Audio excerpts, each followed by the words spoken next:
Hai semua, kembali lagi di channel aku, Nah Official. Gimana kabar kalian semua? Semoga kalian semua dalam keadaan sehat ya. Udah lama banget nih aku nggak lama sapa kalian di video yang panjang seperti ini. Karena aku tuh akhir-akhir ini lagi lebih sering upload short video, jadi video durasi panjangnya agak lama nggak aku buat. Nah, di video kali ini aku mau bikin video budgeting aku untuk minggu ketiga dan keempat. So, tonton video aku sampai selesai ya.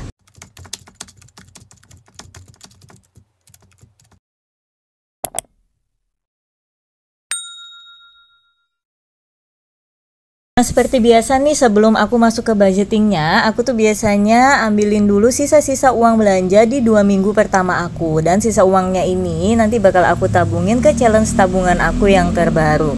Nah, di sini setelah aku pisahin, tadi yang masih ada ke sisa itu uang belanja mingguan atau uang sayur, uang pegangan, dan juga uang untuk beli bensin dan belanja bulanan. Nah, di sini juga aku pisahin aja sesuai nominalnya, dan ini kurang lebih nominalnya itu ada 150-an lebih gitu. Nah, nanti bakal aku tabungin ke challenge tabungan aku yang baru, karena di 2025 ini aku bakal bikin challenge tabungan yang baru lagi, beda dengan challenge tabungan di tahun 2024. Nah, udah beres pisah-pisahin uangnya, sekarang kita lanjut ke budgetingnya. Nah, buat teman-teman nih udah pada buat budgeting belum? Kalian buat budgetnya yang bulanan atau mingguan atau malah harian? Boleh deh kita sharing-sharing di kolom komentar ya. Nah, di sini di buku budgeting aku itu udah buat untuk budgeting di minggu pertama dan minggu kedua. Jadi memang kalau kita ngebuat budget itu menyesuaikan dengan pendapatan kita. Kalau kalian buat budget pendapatan bulanan, ya lebih cocok untuk dibuat dengan budget per bulan. Nah, kalau misalkan pendapatan harian, boleh buat budget per hari atau bikin budget per minggu atau per 2 minggu seperti aku ini. Karena memang aku tuh pendapatannya harian, makanya aku tuh menurut aku lebih cocok pakai budgeting per 2 minggu. Sebelumnya aku bikin budget per 1 minggu, tapi menurut aku kayak terlalu cepet. Akhirnya aku kumpulin uangnya, jadi per 2 minggu sekali baru aku bikinin budgetnya. Dan budgetnya itu berubah-ubah ya, menyesuaikan dengan pengeluaran aku setiap minggu, tapi biasanya nominalnya nggak lebih dari 2.500.000 setiap 2 minggunya. Jadi aku tuh memang punya batasan, semaksimalnya dalam 2 minggu aku ngeluarin uang itu 2.500.000 aja untuk biaya hidup sehari-hari, termasuk kewajiban, kebutuhan, dan juga savingnya. Budget aku di minggu ketiga keempat ini juga kurang lebih mirip-mirip aja dengan minggu 1 dan kedua. Paling ada beda 1 atau 2 budget aja. Nah, di sini yang pertama itu aku sisihin buat orang tuaku, yaitu 250.000 per 2 minggu aku kiriminnya. Dan untuk listrik aku budgetin 150.000. Biaya listrikku itu per bulan 300.000. Listrik di rumah orang tuaku, jadi aku bagi per 2 minggu tuh aku sisihin uang 150.000. Grocery juga aku belanja setiap 2 minggu sekali, itu budgetnya 150.000. Dan untuk belanja sayur maupun ikan, bumbu-bumbu dapur, telur, itu aku budgetkan 400.000 untuk 2 minggu. Dan untuk budget pegangan itu aku budgetkan 800.000 untuk 2 minggu juga. Bensin juga sama 50.000. Dan untuk dana pensiun di sini juga aku budgetkannya 250.000 karena per bulan itu aku butuhnya 500.000, jadi aku bagi per 2 minggu. Nah, di budget minggu ketiga keempat ini aku udah nggak sisihin untuk dana darurat, tapi aku ganti dengan self reward yang bisa aku pakai buat belanja itu 200.000, dan juga untuk belanja beras itu 100.000. Nah, di sini tinggal deh aku totalin semuanya berapa buat aku tahu nih berapa sisihkan uangnya. Sebenarnya udah aku totalin duluan, tapi di sini aku mastiin lagi nih buat ditotalin kembali. Dan setelah ditotalkan itu aku punya budget 2.350.000 untuk selama 2 minggu. Lebih besar 100.000 daripada budget di minggu ke-1 dan kedua karena ada tambahan pengeluaran pembelian beras. Karena memang dalam 1 bulan aku ada 1 kali beli beras sebanyak 5 kilo. Nah, ini uangnya udah aku siapin, jadi tinggal kita sisihkan, masukkan ke dalam dompet disiplin.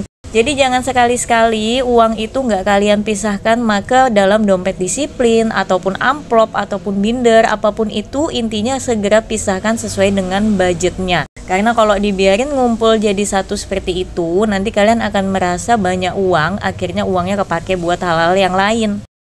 Kalau udah ditulis seperti ini, jadi memudahkan kita buat pisah-pisahin uangnya. Sebetulnya kalian nggak harus nulis di buku, kalian boleh tulis di handphone atau cukup di kertas biasa juga nggak masalah. Yang penting kalian udah bisa misahkan antara budget kebutuhan, kewajiban, dan juga saving.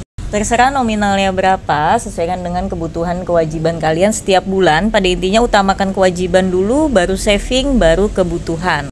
Nah, saran aku kalian boleh pakai dompet disiplin yang kayak punya aku begini. Dia ini dompetnya nggak tebel, tapi sekatnya itu banyak. Kalian bisa pakai bolak-balik atau baliknya aja. Dan dia ini udah plus dapat tempelan-tempelan kayak nama budgetnya itu.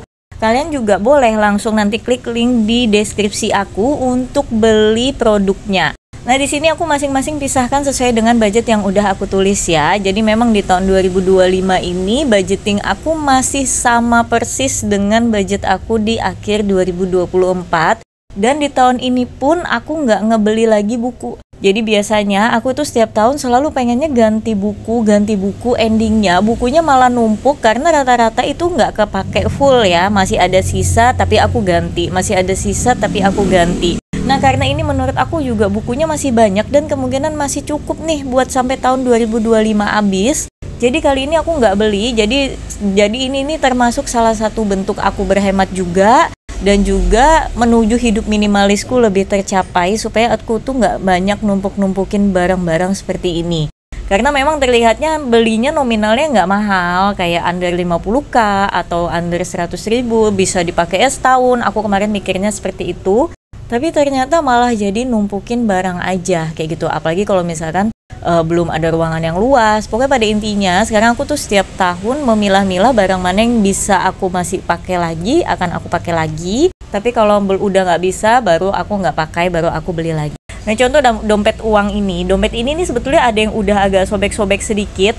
Tapi karena yang sobek itu baru sedikit, belum banyak, jadi aku tuh belum mau ganti gitu karena masih nyaman aja.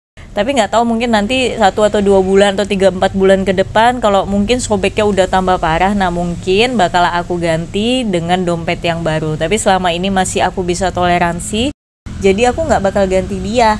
Nih teman-teman, kira-kira nih tahun baru 2025 pada buku budget baru kah, binder baru kah, atau apa nih? Jangan sampai kita ngeluarin pengeluaran yang kayaknya kecil ya. Contoh kayak dompet ini harganya tuh under 20 ribuan. Tapi ya itu kalau kita tumpuk akhirnya juga gak kepake, kecuali memang bisa dikasihin ke yang lain, ada yang ngegunain juga, jadi nggak numpuk-numpukin barang kalian. Nah, di sini juga udah beres nih ya guys, mulai dari uang kebutuhan sampai uang sinking fund. Jadi self reward itu kalau di dompet aku tulis untuk skincare, tapi nanti boleh aku pakai untuk hair care, body care, atau beli baju, pakaian, itu bisa banget. Di sini untuk kebutuhan yang lain juga udah beres semua, mulai dari orang tua, beli beras, belanja bulanan, bensin, belanja mingguan, uang pegangan pun udah. Dan biaya listrik yang nggak boleh terlupakan juga udah. Kalian udah pada nikmatin listrik yang dapat subsidi dari pemerintah nggak nih? Ya, karena ini kesempatan nih 2 bulan ini kalian bisa beli listrik dengan lebih hemat. Jadi nanti di 2 bulan ke depan kita nggak perlu ngeluarin budget listrik, jadi nanti bakal lebih hemat. Kalau yang pembayarannya abodemen tiap bulan, kalian nanti bakal dapat diskon di bulan Februari nanti nih. Kalau aku untuk di tempat usahaku di toko itu voucher, jadi memang aku beli duluan. Nanti kalau di tempat orang tuaku itu masih listrik yang bayar bulanan. Nah, itu nanti di bulan depan kita baru ngerasain promonya gitu. Nah, di sini lanjut tinggal dihias-hiasin aja ya, sesuai dengan ya cuma dihias-hiasin biar agak cantik sedikit aja, nggak macam-macam. Karena memang tema budgetku masih sama, minimalis, supaya lebih memudahkan aku buat ngebuat. Jadi supaya ketika ngebuat budget tuh nggak jadi beban, malah jadi happy. Dan tetap ngelihatnya juga tetap happy. Dan seperti biasa untuk trackernya aku udah nggak bikin lagi ya teman-teman, tapi aku sekarang bikinnya di handphone, jadi memudahkan aku. Dimana aja aku bisa inget catat pengeluaran aku, nggak mesti ambil buku dulu, buka buku dulu. Jadi kalau misalkan di handphone itu aku lebih nyatetnya lebih detail, jadi lebih jelas, nggak kelupa-lupa satupun gitu. Kalian juga boleh banget ya bikin trackernya di handphone supaya selalu ingat mencatat. Nah teman-teman juga makasih banget yang udah nontonin video aku sampai selesai. Semoga bisa jadi motivasi kalian buat ngebudget. Dan sampai ketemu lagi di video-video aku yang lainnya ya. Bye-bye.